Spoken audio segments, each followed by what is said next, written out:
While the Modern Warfare franchise tends to play it safe, Treyarch was especially brave with its shepherding of the Call of Duty brand in the first Black Ops. Including its patented zombie mode along with the top-down shooter and other hidden goodies, it wasn't afraid to break the mold of the traditional modern military shooter. Now it's taking a step into the future with Black Ops 2. But is this journey into the unknown worthy of the Call of Duty name? There will be nothing anyone can do to stop it. I couldn't stop it.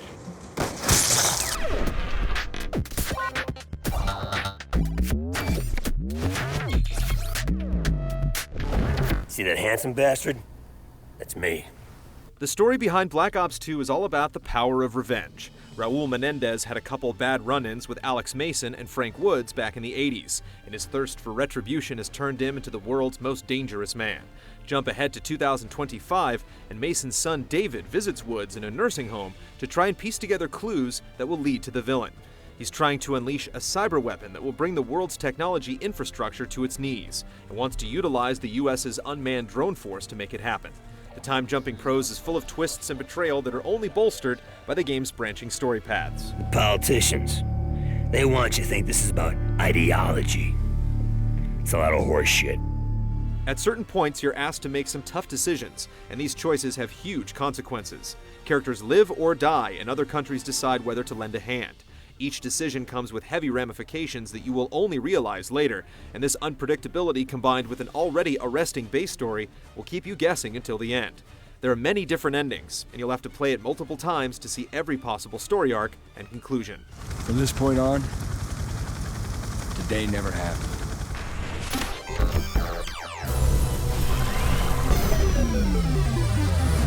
Let's smoke this bastard.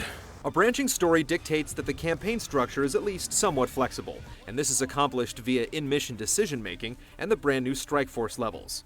At certain points, you're given a choice of which direction to go, and each path leads to a completely different scenario.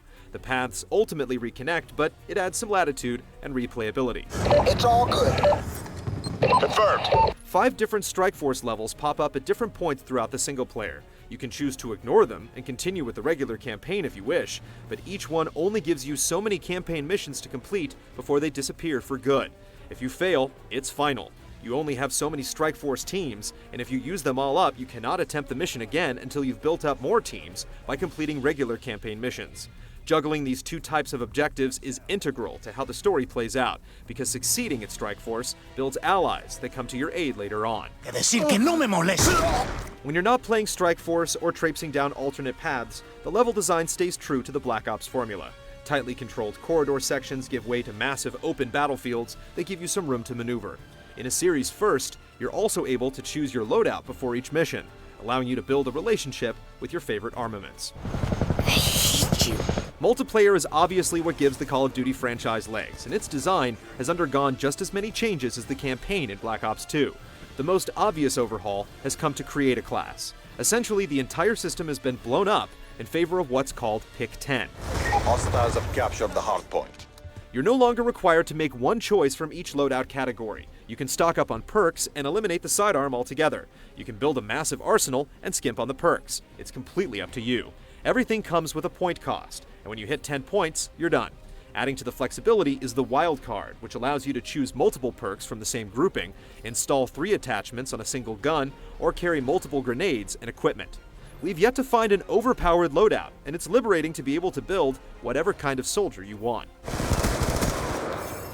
You're rewarded with points for just about everything you do, and they supply the currency for the new score streaks. Whether you're defending a point, grabbing the flag, or just dropping an enemy, your score will build, with each reward requiring a specific total.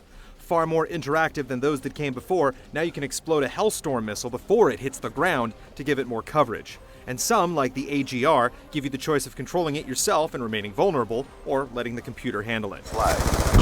New entries like the Dragonfire drone, the Hunter-Killer drone, and the Lightning Strike all fit well within the framework, and there are even some new defensive streaks like the slow-mo inducing Guardian. You also get a lot more feedback on how your streaks are doing via radio chatter. Friendly lightning strike inbound. You're handsomely rewarded for being a team player in Black Ops 2, and the new technology is fun and intuitive to use. Hostile UAV incoming. They dropped our flag. The changes and upgrades just continue to swell. Zombies is blown out to 4 separate modes, including the strategically fun transit option, where you jump from one location to the next at will, collecting parts and building items to aid in your struggle. Some semblance of a story would help here, but alternates like the team-based grief selection provide a different take at least. Combat training now ties into multiplayer XP up to level 10, and the new League feature lets you play 5 ranking matches to seed you against equal players in games where all the randoms like care packages are removed. Though we're not so sure that basing rankings on wins and losses instead of kill-death ratio is the right decision. I am an indisputable genius. Then there's the codcasting feature to broadcast live matches, the entirety of Elite going free, and a buffed theater mode. Prestige has even been reworked to make it more enticing. If we have one criticism of the design, it's that new multiplayer modes are rare. Save for multi-team deathmatch and a King of the Hill variant with roaming territories called Hardpoint, you get the usual suspects.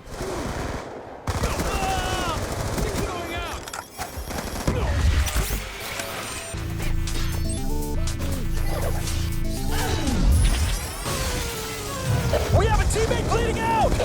We have a teammate bleeding out! Black Ops 2's campaign really stretches the limits of the first-person shooter label. Sure, there's plenty of combat, but you spend almost as much time doing other things. And while riding horses is a nice novelty, the game uses these new gameplay elements in clever, relevant ways.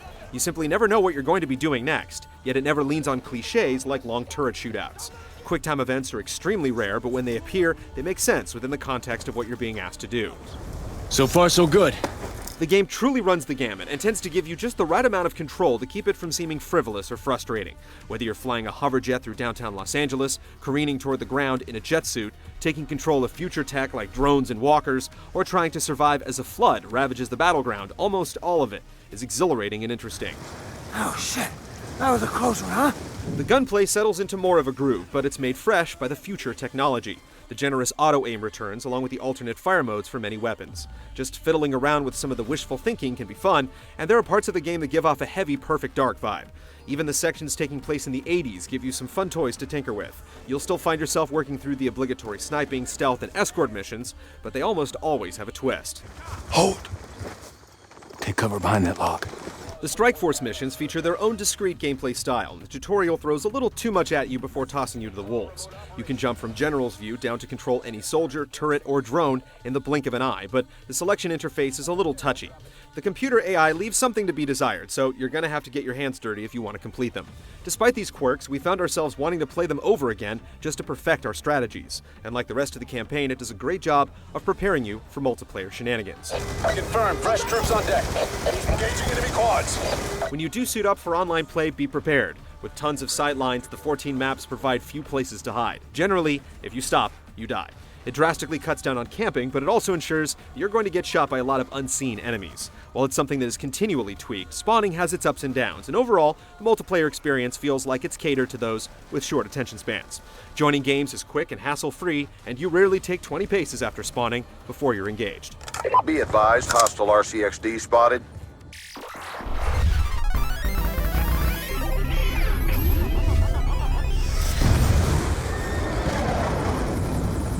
This might be tougher than we thought. If you look very closely, you can see some minute technical tiptoes forward, but the graphics engine is definitely beginning to look a little ragged.